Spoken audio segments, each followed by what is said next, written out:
Hey guys, Rob from the Off-Grid Tiny House. Wanted to do a little talk here of my trip and what happened. So it looked like the end of the world happened when we left the country.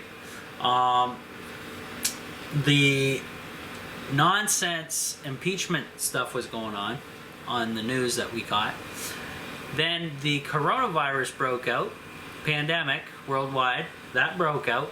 Then actually we had an earthquake in our area of our cruise vacation. It went off near Jamaica, and we were in the Mexico area going towards the Grand Caymans, which is not very far from Jamaica, if you guys know that. And what happened was the captain came on, Captain Tazos, and he said, well, oh, and Kobe died as well.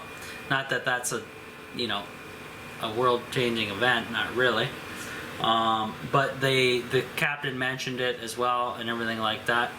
But all this stuff went on while we were on our vacation. Like, unbelievable stuff. And the earthquake, I'm going to get back to that. So, me and my brother were probably in bed when this happened because we were so tired.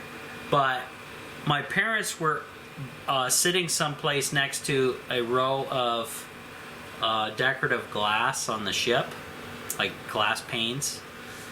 And all of a sudden, all the glass panes shuttered for about, I don't know, 40 seconds. And then, about a minute later,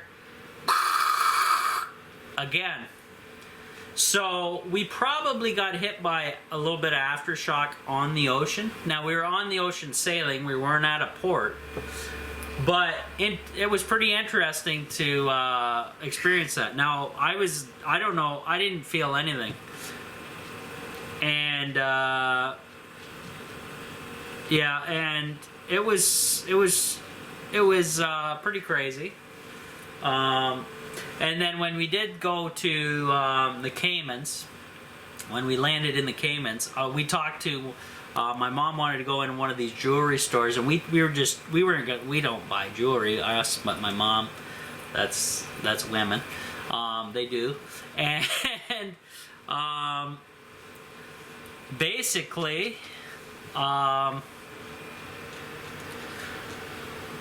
getting texted over here. Basically, we asked the guy in the jewelry store about the earthquake, and did you feel it? And he said, yeah, our lights in our store were going like this. And then he said there wasn't really damage around the island, but they were afraid of sinkholes happening. And so that was kind of cool. Now we were almost tempted to jump on this submarine ride, because whoever gets a chance to go on a submarine, right? Pretty crazy. But actually, when we were on our cruise ship, about to leave, I was filming out the window, and I think I got it on video.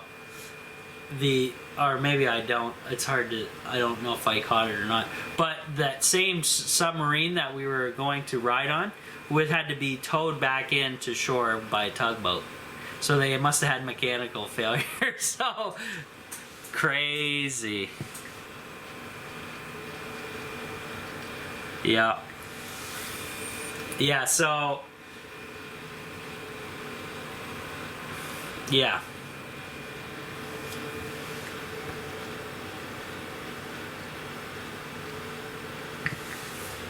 Yeah, so that was something else. And the jewelry guy in the Caymans, he's like, oh yeah, that global warming, it's getting crazy. And I'm like, uh-huh.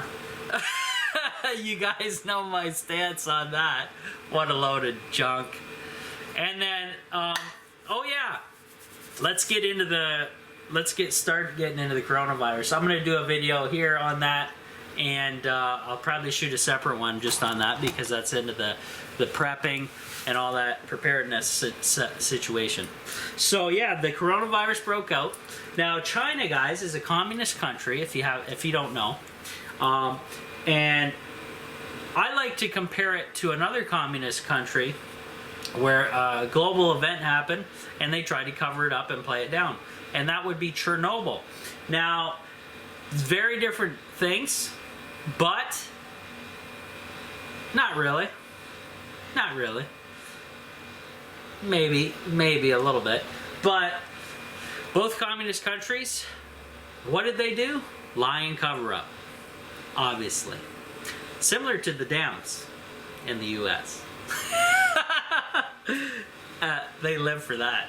So basically, the news, the mainstream news,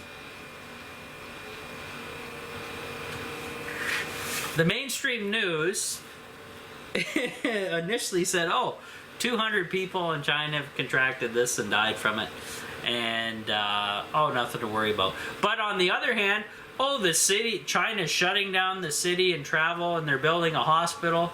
Over 200 deaths? No.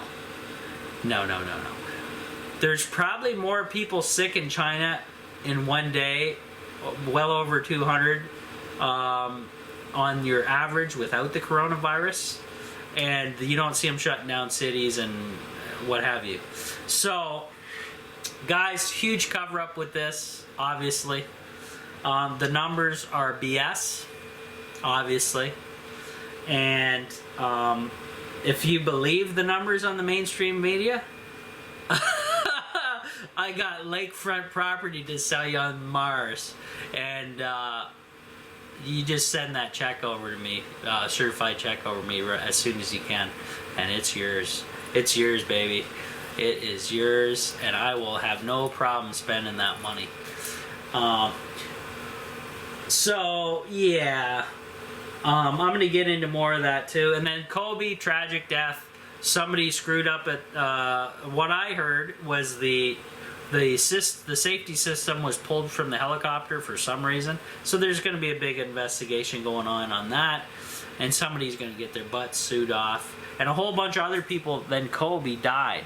His daughter died as well with him, and a whole bunch of other people died in that plane crash, or helicopter crash, I should say. But that goes to show you guys, you know, if I had a lot of money, I would not travel in airplanes, because first of all, I'm old school, and what I call flying is called unnatural. We're not supposed to be flying, but we are. And you know, sailing is doable because you're technically still on the ground, somewhat. You're not, like, if the engines stop on your boat, you're not gonna fall out of the sky, right? You're there. So I'm not afraid of flying, but it's just one of these things in the back of your head. Well, I know it's super safe, guys, but yeah. So yeah, that's just the thing. So if I had a lot of money, I would not be flying around everywhere. That's a hell no on that one. That's for sure. But it's really tragic about Kobe and his family. The guy was awesome. Awesome skills, amazing skills. Changed the sports landscape, as you could say. I'm not into sports whatsoever.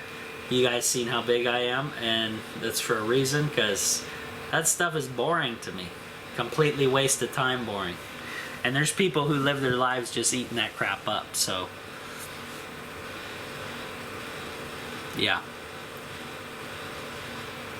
So anyway, yeah, that's it for this video. Like I said, I'm gonna get back into some more of the preparedness for the virus that's going on, and I'm gonna shoot that coming up here shortly. So stay tuned.